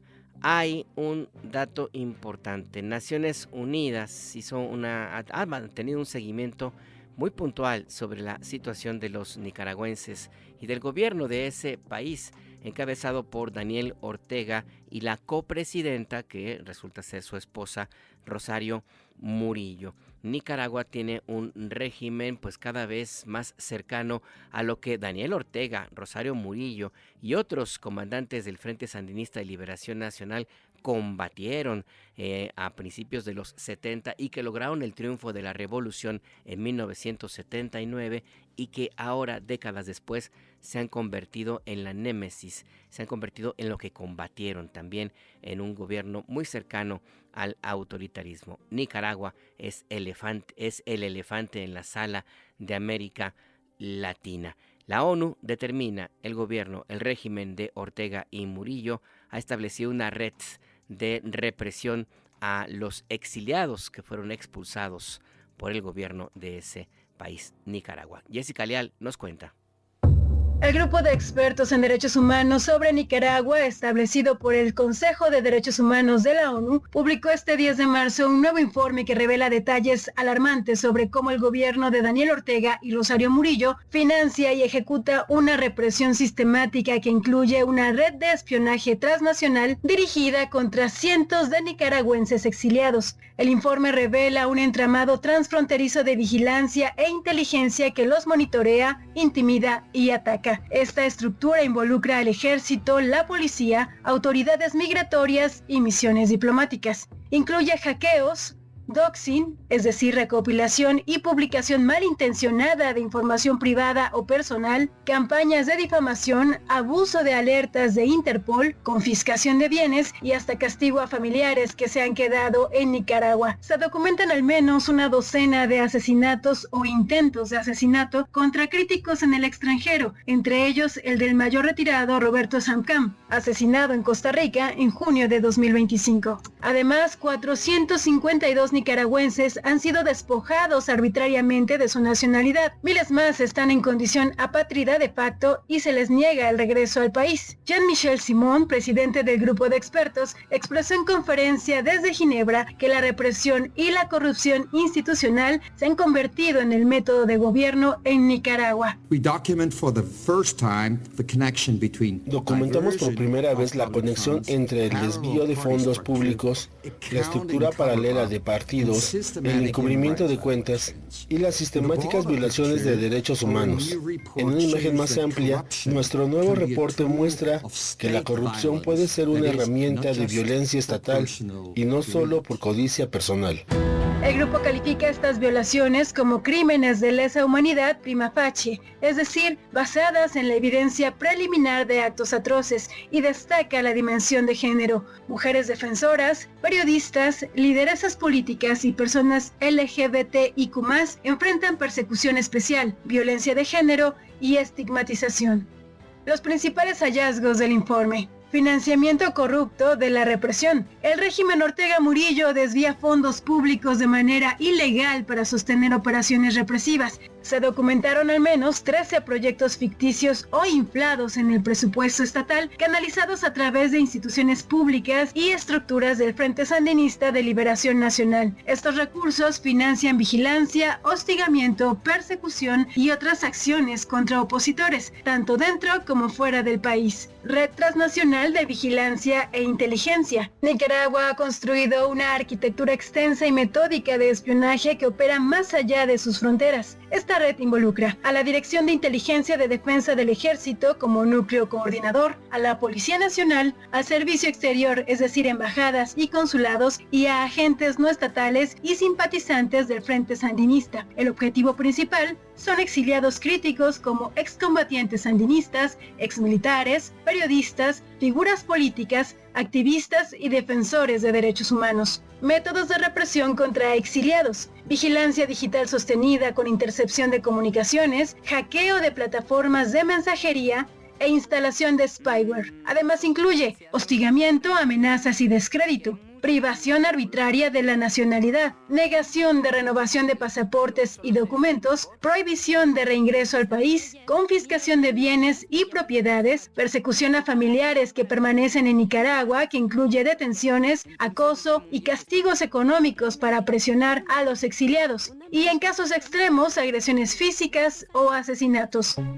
El informe enfatiza que esta represión transnacional busca silenciar toda disidencia y garantizar impunidad. Los expertos exigen al gobierno de Nicaragua desmantelar esta arquitectura de la represión, liberar a presos políticos, derogar leyes restrictivas desde 2018 y permitir el acceso sin restricciones de mecanismos internacionales. El presidente del grupo de expertos, Jean-Michel Simon, concluyó: At the end of the report, for the first time we have included a comprehensive catalog of... Al final del reporte, por primera vez, hemos incluido un catálogo comprensivo de recomendaciones para el gobierno en materia anticorrupción y de derechos humanos. Este catálogo está diseñado como una ruta para guiar los primeros pasos necesarios hacia la restauración pacífica de la democracia en Nicaragua. Monitorearemos el progreso y estamos listos para apoyar en el territorio de las reformas de derechos humanos necesarios en Nicaragua. Desde Ginebra, el mensaje es claro: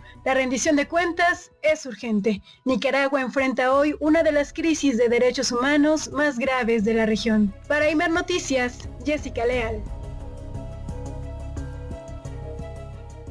Hay pues estos datos de esta extensa red que ha construido el gobierno de Nicaragua, encabezado por Daniel Ortega y su esposa, la copresidenta Rosario Murillo, para perseguir, reprimir a los opositores a este régimen que se parece cada vez más al que combatieron al régimen de Somoza, toda proporción guardada, por supuesto, pero que ha provocado el aislamiento paulatino de Nicaragua del resto de la comunidad del continente.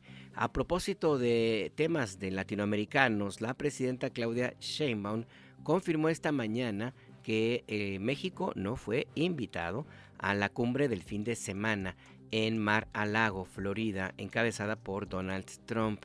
En esta reunión llamada Cumbre Escudo de las Américas se tomaron acuerdos de tipo militar y algunos otros que se han dado a conocer. Uno de los que más llamó la atención es esta tesis de Donald Trump de lograr el apoyo de 12 presidentes latinoamericanos que fueron invitados y que son de corte ultraderechista. Está ahí José Antonio Casts, él mismo se reivindica como un, pues digamos, seguidor, simpatizante de la causa del nacionalsocialismo de Adolf Hitler. También es un personaje que ha reivindicado la dictadura sangrienta de Augusto Pinochet en Chile y que en sentido estricto no tenía nada que hacer allí, al menos no en el mismo nivel de las personas que fueron convocadas por Donald Trump, porque él no es presidente, es presidente electo, asume el gobierno de Chile hasta mañana, así que legalmente no pudo haber firmado absolutamente nada a nombre de su país, pero bueno, las leyes no es algo que les importe a los ultraderechistas, particularmente cuando se trata pues de hacer el acompañamiento bufonesco para este personaje Donald Trump. La presidenta Sheinbaum dijo que México no necesita ninguna invitación de este tipo porque hay una colaboración permanente con Estados Unidos. Vamos a escucharla. Bueno, pues es lo que él decidió, ¿verdad? Lo que he comentado, pues es que nosotros tenemos un entendimiento desde antes con Estados Unidos, desde que llegó el presidente Trump, establecimos un grupo de trabajo ¿Cuándo habrán ido a Washington ustedes? 7 de febrero del 25. O sea, casi 20 de enero entró él, ¿no? 5 de febrero ya estaba el equipo de seguridad en Washington. Y a partir de ahí, después vino aquí Marco Rubio, que fue cuando ya se cerró el entendimiento con Estados Unidos, en el marco de nuestra soberanía, nuestra protección del territorio. Y ese trabajo pues lo seguimos haciendo. Cada mes hay una reunión de ese grupo de trabajo, de los equipos para seguir avanzando en los temas de seguridad. Entonces nosotros pues desde antes ya teníamos un acuerdo con Estados Unidos, más allá de los asuntos de declaraciones, pues lo que nosotros vemos pues es la relación permanente que tenemos con el Departamento de Estado, con el Comando Norte, con las distintas instituciones de seguridad de los Estados Unidos y los resultados de disminución de tráfico de fentanilo de México a Estados Unidos, que se ven claramente pues en los datos que presentamos. Presidenta, ¿cómo interpreta esta reunión? ¿México fue invitado? No fuimos invitados, pero no necesitábamos ser invitados, porque nosotros tenemos ya un acuerdo con Estados Unidos. 80% de los mexicanos apoyan al TEMEC. Este es también un dato, pues vamos a decirlo de esta manera, más importante en la relación de México con Estados Unidos. La próxima semana, este lunes, empieza el proceso formal de revisión del Tratado México-Estados Unidos y Canadá. Este es un periodo que fue pactado desde la firma misma de este acuerdo trilateral en términos de comercio y que tiene el propósito de corregir lo que sea necesario para garantizar que siga en pleno funcionamiento, y también está la posibilidad que está planteada en la letra chiquita en el acuerdo firmado por Donald Trump en su momento en 2017 de que si se resulta que el Tratado México, Estados Unidos y Canadá ya no es útil, se puede cancelar, para lo cual tiene que haber un periodo de varios años de tal manera que en 2036 terminaría, si fuera el caso, la vigencia de este acuerdo comercial. Pero no puede, o más bien los datos señalan que difícilmente esto ocurra. ¿Por qué? Porque la Secretaría de Economía ha presentado los resultados de las consultas públicas que duraron varias semanas en México y que se llevaron a cabo también de la misma forma en Estados Unidos y Canadá. En el caso mexicano, el 84% de los participantes y otros que se acercaron y que fueron también otros encuestados, 84% de los mexicanos señalan que es positivo que es positivo el Tratado México, Estados Unidos y Canadá. Y por entidad federativa, es decir, por cada estado de la República, pues un porcentaje similar. El 75.9% de los mexicanos cree que el TEMEC es positivo y debe mantenerse. Se tiene que hacer algunas revisiones que van a llevarse a la mesa de pláticas con las contrapartes de Canadá y Estados Unidos. Entre ellos, el propósito mexicano es defender las reglas de origen actuales, garantizar el funcionamiento efectivo de los mecanismos de solución de controversias, preservar el libre acceso al mercado regional y fortalecer la competitividad trilateral frente a otros grupos de países o otros bloques comerciales. El secretario de Economía, Marcelo Ebrard, dijo que México tiene muy clara la visión de lo que debe hacerse en esta mesa de conversaciones, de revisión del TEMEC. Vamos a escucharlo. El objetivo de las consultas precisamente era estar listos para el inicio de las conversaciones con los Estados Unidos. ¿Por qué lo presentamos hoy? Porque dentro de 8 días iniciamos el proceso. Es un ejercicio que va a ser sumamente útil porque nos permite primero llegar a la conclusión de que el consenso nacional, el acuerdo nacional, sin lugar a dudas, es que el tratado permanezca, que ha sido positivo para nuestro país. Lo acaban ustedes de ver en las cifras, números redondos, 78.5%. Ahí lo que señala el secretario de Economía. Esta mañana la presidenta Claudia Sheinbaum fue cuestionada sobre este proceso que va a iniciar el lunes próximo y esto respondió. Hay mucha comunicación con los empresarios, muchísima, con los grandes, con los medianos, con los pequeños. Ahora Nafinsa abrió nuevos esquemas también de apoyo al pequeño empresario, en fin. Vamos avanzando, claro, pues hay cosas que dependen de nosotros y hay cosas que dependen de Estados Unidos. Afortunadamente, el porcentaje de empresarios estadounidenses que quiere el tratado pues es también como del 80%. Entonces, pues es porque hay mucha integración económica con Canadá, Estados Unidos y México. Por cierto que uno de los temas que ha causado preocupación entre los empresarios de México y de prácticamente todo el mundo occidental es el incremento de los precios internacionales del petróleo por este conflicto que ha desatado Estados Unidos junto con Israel en Medio Oriente.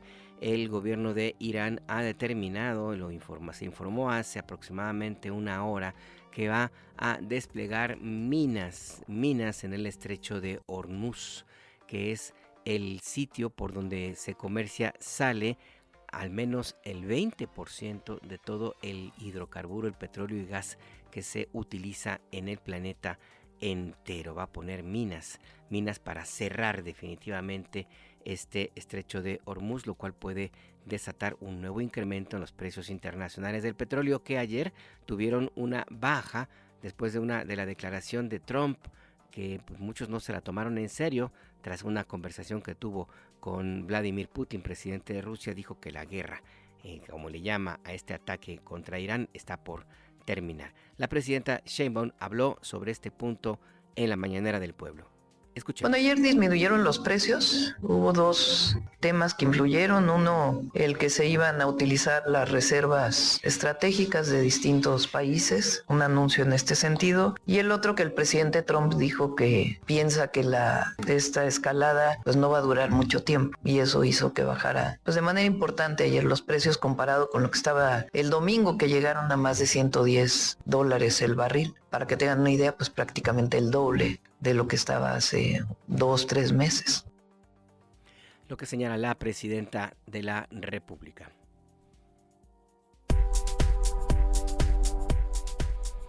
Vamos a más información. Seguimos en Palacio Nacional en la conferencia del pueblo de este martes. La presidenta Sheinbaum habló sobre este proceso de debate de la reforma electoral, la iniciativa que se discute a partir de hoy en la Cámara de Diputados. Le preguntaron si haría algún último llamado a los partidos aliados, el PT y el Partido Verde, para que cambien de opinión y respalden la iniciativa presidencial, y la presidenta dijo no. Escuchemos. Pues cada quien que decida. Yo, como les dije, yo cumplo con la gente. Ya vimos la encuesta, más de 80% está de acuerdo con que los diputados de representación proporcional sean elegidos directamente por la gente. Más del 80% está de acuerdo con reducir los montos que se dedican a partidos políticos y a la elección. Es decir, la gran mayoría del pueblo de México está de acuerdo con la propuesta que envié. Pues yo cumplí, ya depende de los diputados, pues cómo van a ejercer su voto. La presidenta Sheinbaum se refería a una encuesta publicada ayer por la empresa de opinión pública Encol en asociación con el diario español El País y también divulgada en México por la estación W Radio, en donde señala que más del 80% de las personas en México están en favor de que los diputados plurinominales se elijan por voto directo y que el costo de las elecciones y el financiamiento a los partidos políticos baje. El 87% de los mexicanos está en favor de que se supervise el dinero que se usa en campañas. 85% apoya que bajen el sueldo y los bonos que tienen los altos funcionarios de el INE. 83% está en favor de modificar las diputaciones plurinominales para que todos sean elegidos por voto directo y pues una cantidad similar, 82% quieren que baje el dinero público en las elecciones. Esta iniciativa se discutirá ya muy pronto en la Cámara de Diputados, donde la actividad no cesa. De hecho, esta mañana hay una votación importante. ¿De qué se trata? Claudia Telles, cuéntanos. Buenas tardes. Alberto, buenas tardes. Un saludo para ti, para el auditorio. Efectivamente, hoy a las 18 horas, Alberto, se llevará a cabo la reunión de las comisiones de puntos constitucionales y de reforma político-electoral de la Cámara de las y los Diputados para debatir y votar el proyecto de dictamen de la reforma electoral promovida por la presidenta Claudia Sheinbaum Pardo. Se prevé su votación en el Pleno el día de mañana. Hay que destacar que en comisiones se puede aprobar un dictamen por mayoría simple, pero ya en el Pleno se requiere de las 2/3 partes de los votos para que avance una reforma constitucional. Y mientras se espera este debate por la tarde-noche, en este momento, Alberto, ya el Pleno de la Cámara de las y los Diputados participa en la votación para elegir a la o al nuevo titular de la Auditoría Superior de la Federación para los próximos 8 años a partir del 15 de marzo. La votación, Alberto, es por cédula, es decir, que se va colocando, cada uno de los diputados pasa, emite su voto, coloca la cédula en una urna y después ya se lleva a cabo el conteo de los votos. Hay que destacar que se requieren las 2/3 partes de la votación para que la persona sea electa.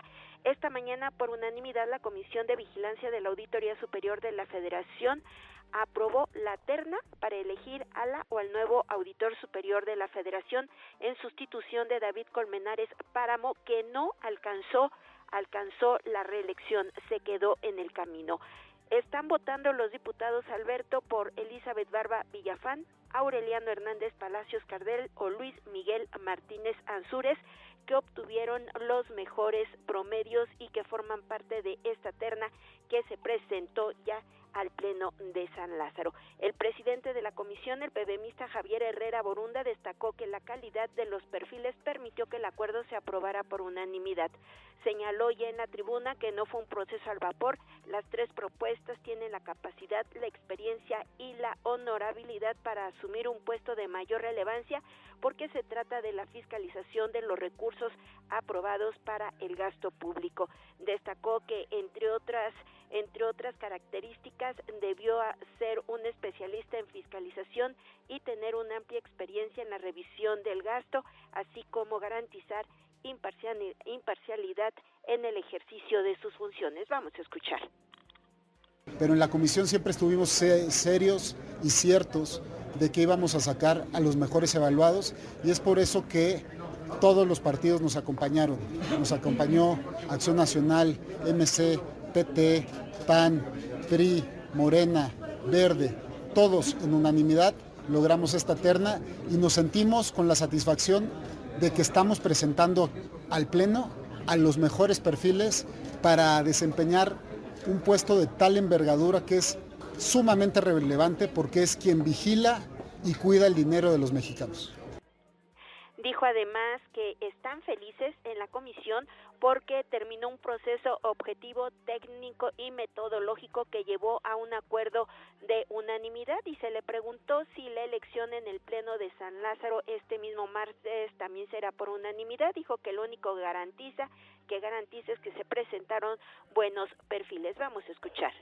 En el Pleno, no sé si se va a repetir o no, lo que quiero decirle al Pleno es que no importa a quién de los tres perfiles elija, tienen las capacidades, las cualidades, la trayectoria, pero sobre todo la honorabilidad para dirigir a esta institución.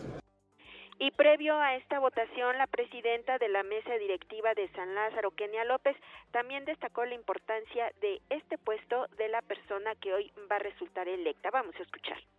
La o el titular de la Auditoría Superior de la Federación no piense que se la debe a nadie, se la debe al país, y lo que debe hacer es pues hacer su trabajo, hacerlo con ética y con legalidad. Estos cargos tan importantes están, digamos, llenos de una responsabilidad social que debería estar, por supuesto, como prioridad. Estamos hablando del auditor que podrá revisar 10 billones de pesos, y esto es absolutamente importante.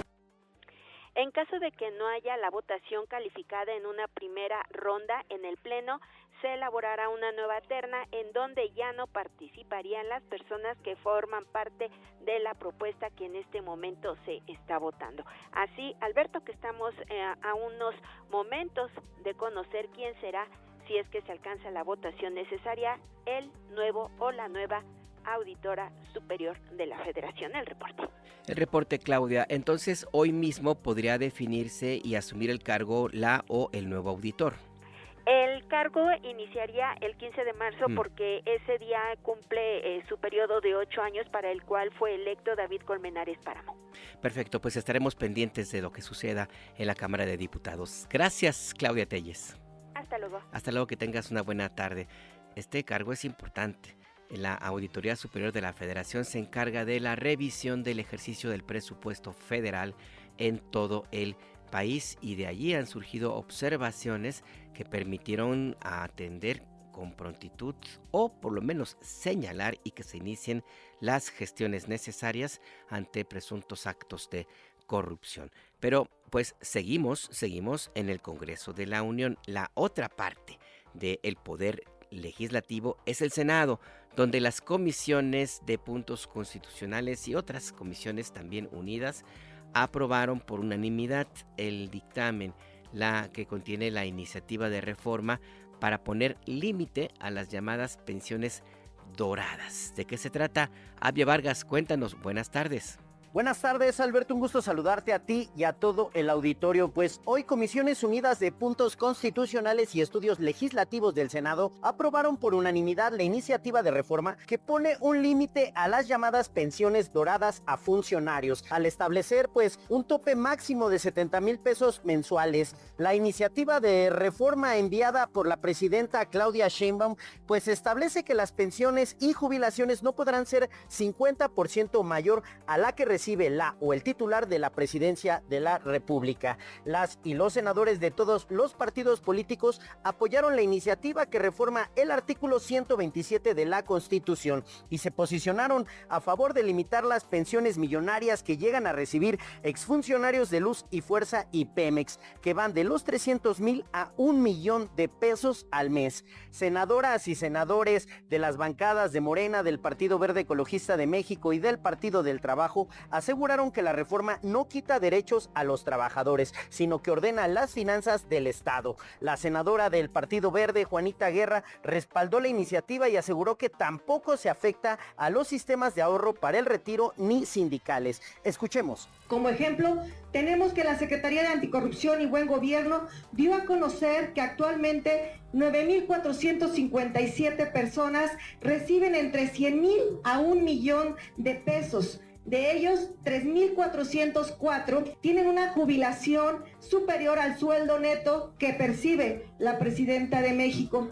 Es por ello que en el caso de Pemex se detalló que 544 personas reciben más que las percepciones que la propia Presidenta, por 1,827,000,000 de pesos. Por su parte, senadores de oposición del PAN, PRI y Movimiento Ciudadano apoyaron también la reforma, pero se pronunciaron por mejorarla. Ricardo Anaya del PAN mencionó que es irracional que haya exfuncionarios de Luz y Fuerza con pensiones de 300,000 pesos mensuales y propuso que se cambie la redacción de la iniciativa y precisar que el tope máximo establecido sea tabulado en UMAS y no por el sueldo de la o el titular de la presidencia, pues pueden bajarse el sueldo y pues esto afectaría a los trabajadores. En tanto, Carolina Villano del PRI señaló que debe de analizarse por órgano y previamente, pues existen aportaciones que incrementan pues la pensión que reciben exfuncionarios y esas deben de respetarse. Escuchemos. Pero sí creo que hay que señalar varias otras que son importantes tener en cuenta. Yo sí quiero invitar al oficialismo a que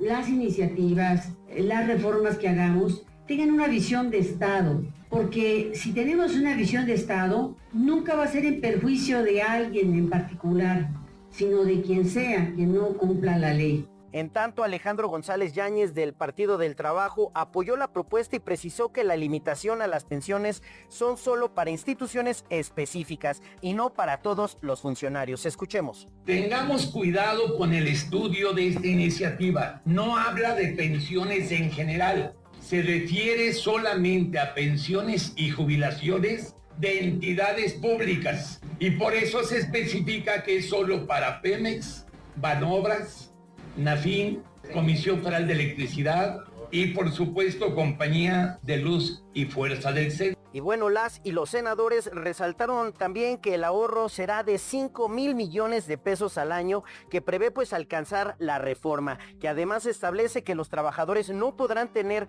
una remuneración igual o mayor que su superior jerárquico, salvo que la suma corresponda a que se desempeñaron varios empleos públicos, producto de las condiciones generales de trabajo o por especialización en su función. Y precisa que solo quedarán excluidas de las disposiciones personal de las Fuerzas Armadas, jubilaciones o pensiones que se constituyan a partir de las aportaciones voluntarias a los sistemas de ahorro para el retiro, las constituidas a partir de aportaciones sindicales y la pensión no contributiva.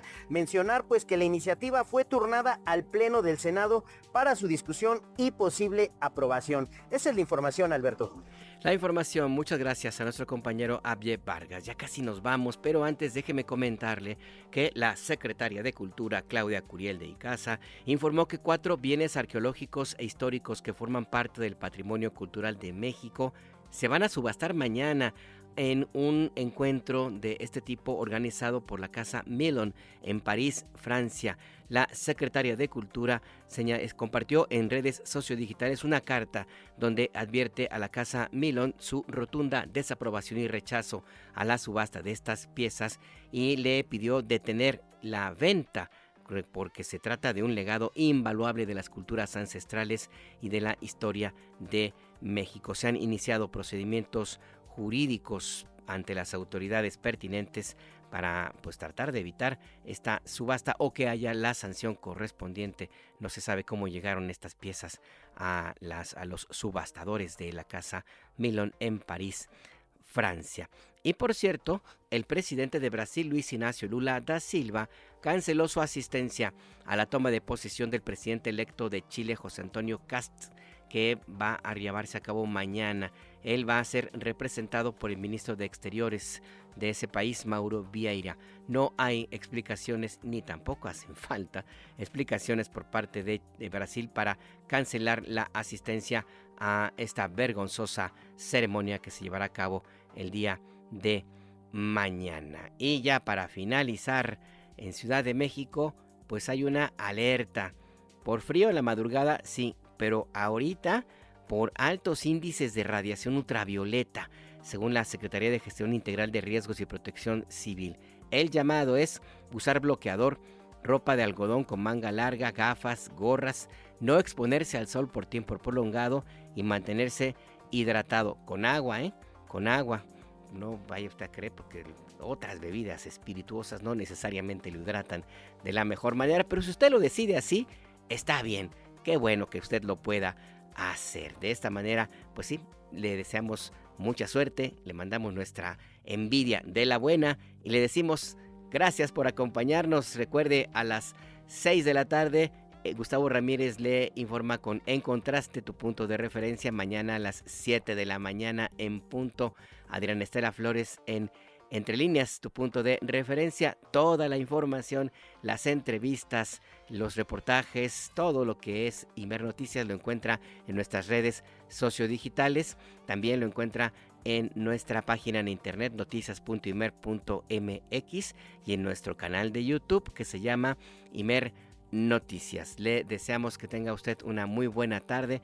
Protéjase si está en Ciudad de México, porque sí, la radiación ultravioleta puede jugar algunas malas pasadas, y si usted decide disfrutar del sol, chido. Hasta mañana.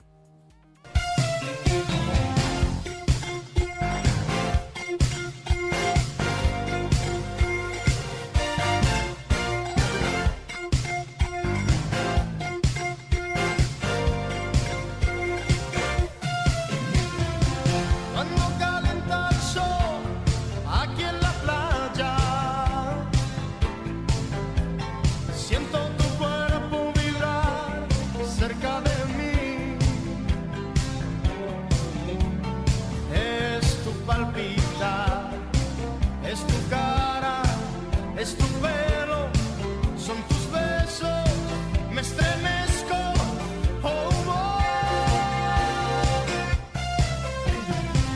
Cuando calienta el sol aquí en la playa, siento tu cuerpo vibrar cerca de mí. Es tu palpitar, tu recuerdo,